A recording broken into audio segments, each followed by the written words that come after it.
Hello everyone, welcome to my YouTube channel Assamese Beauty Tips. আজি মই আপোনালোকৰ ওচৰত এটা নতুন ভিডিও লৈ আহিছো। ভিডিওটো শেষলৈ চাব, তেতিয়া হলে আপোনালোকে বহুতো নজনা কথা জানিব পাৰিব।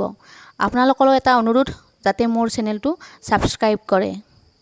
বন্ধু বান্ধৱীসকল, আজি মই আমাৰ চুলি অকলতে পকাৰ সমস্যাৰ বিষয়ে আলোচনা কৰিম। আশা কৰোঁ আপোনালোকে ভিডিওটো স্কিপ নকৰাকৈ শেষলৈ ভালদৰে চাব। চুলি হৈছে আমাৰ শৰীৰৰ অবিচ্ছেদ্য অংগ, যিয়ে আমাৰ সৌন্দৰ্য প্ৰকাশ কৰাত সহায় কৰে। আমাৰ চুলিখিনি এজন ব্যক্তিৰ ব্যক্তিত্বৰ সুন্দৰভাৱে প্ৰকাশ কৰে। আমাৰ মুখৰ সৌন্দৰ্যৰ লগতে চুলিৰ সৌন্দৰ্য ধৰি ৰখাটো আমাৰ নিজৰ কৰ্তব্য। এগৰাকী পুৰুষ বা মহিলাৰ চুলিখিনি এক বিশেষ ৰূপ প্ৰদান কৰে, কিন্তু আজিকালি বহুতো সৰু ল'ৰা-ছোৱালীৰ ক্ষেত্ৰত অতি সোনকালে চুলি পকা দেখা যায়, যাৰ ফলস্বৰূপে তেওঁলোকে মানসিকভাৱে ভাগি পৰাও দেখা যায়। চুলি আমাৰ মেইনলি মৃত প্ৰটিন কোষ আৰু কেৰাটিনেৰে গঠিত। গঠন অনুযায়ী চুলিক দুই ধৰণে ভাগ কৰিব পাৰি। এবিধ হৈছে টাৰ্মিনেল চুলি আৰু আনবিধ হৈছে ভেলাছ। বন্ধু বান্ধৱীসকল, এতিয়া আহোঁ আমাৰ চুলি কিয় সোনকালে পকে। চুলি আমাৰ তিনিটা কাৰণত পকা দেখা যায়: জেনেটিক, প্ৰদূষণ, মানসিক চাপ বা টেনচন। চুলিৰ চেলছ মেনোলোচাইডে আমাৰ চুলিখিনি কলা কৰি ৰাখে। এই মেনোলোচাইড জিনৰ ওপৰত ডিপেণ্ড কৰে। যদি কাৰোবাৰ মাক বা দেউতাকৰ মেনোলো বেছি থাকে, তেওঁলোকৰ চুলি কলা হয়। যাৰ নাথাকে, চুলি ৰঙা পৰা বা সোনকালে পকা দেখা যায়। চুলিৰ মেনোলোচাইড প্ৰদূষণ, ৰ'দ, বতাহ, ধূলি বালিৰ বাবে পটককৈ এটাক কৰে। কল কাৰখানা, ধোঁৱা আদিৰ বাবেও মেনোলোচাইড কোষ ধ্বংস হয়, যাৰ কাৰণে আমাৰ চুলিবোৰ সোনকালে পকি যোৱা দেখা যায়।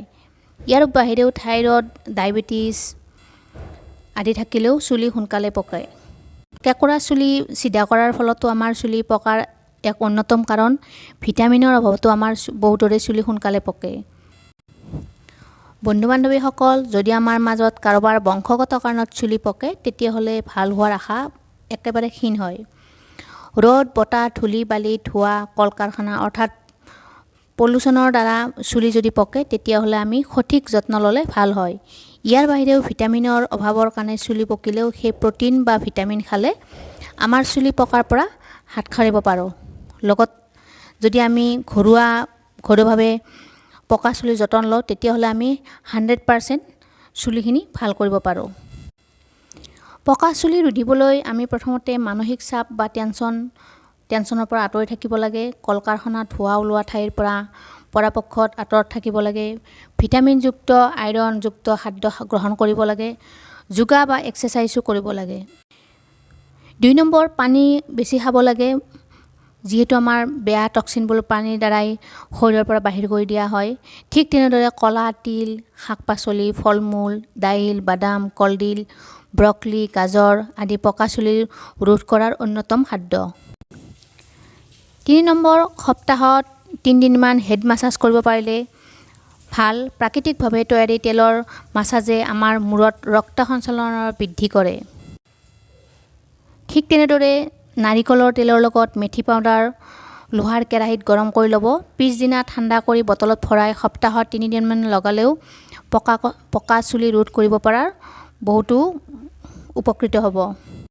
5 নম্বৰ, কেঁচা আমলখিৰ ৰস পকা চুলিৰ কাৰণে অত্যন্ত উত্তমদায়ক।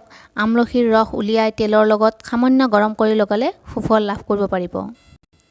6 নম্বৰ, চাহপাতৰ সিজোৱা পানীৰ লগত নৰসিংহ পাতৰ ৰস লগত জেতুকা পাতৰ ৰস গোটেইখিনি লোহাৰ কেৰাহীত গৰম কৰি থৈ দিব। পিছদিনাত অকণমান দৈ দি 1 ঘণ্টা ৰাখি সেইখিনি গোটেই মিশ্ৰণখিনি লগাব। মাহত আপোনালোকে 3 বাৰ লগালে বহুতো সুফল পাব।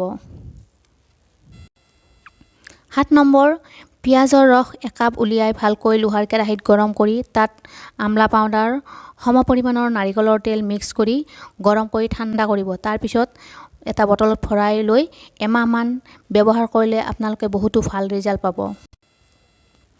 বন্ধু বান্ধৱীসকল, যদি আপোনালোকৰ কাৰোবাৰ চুলি গোটেইখিনি পকিছে, তেতিয়াহ'লে এই পেকবোৰ ব্যৱহাৰ কৰিলে আপোনালোকৰ এটা নেচাৰেল এটা কালাৰ আহিব।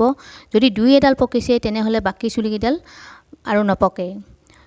যদি কোনোবা মানুহৰ চুলি 10 বা 12ডাল পকিছে, তেতিয়াহ'লে তাত আমি হেয়াৰ কালাৰ ব্যৱহাৰ কৰোঁ। তেতিয়াহ'লে 10-12ডালৰ 100ডাল পকিব আৰম্ভ কৰিব। চ' হেয়াৰ কালাৰ আমি পৰাপক্ষত ৰিজেক্ট কৰাই ভাল।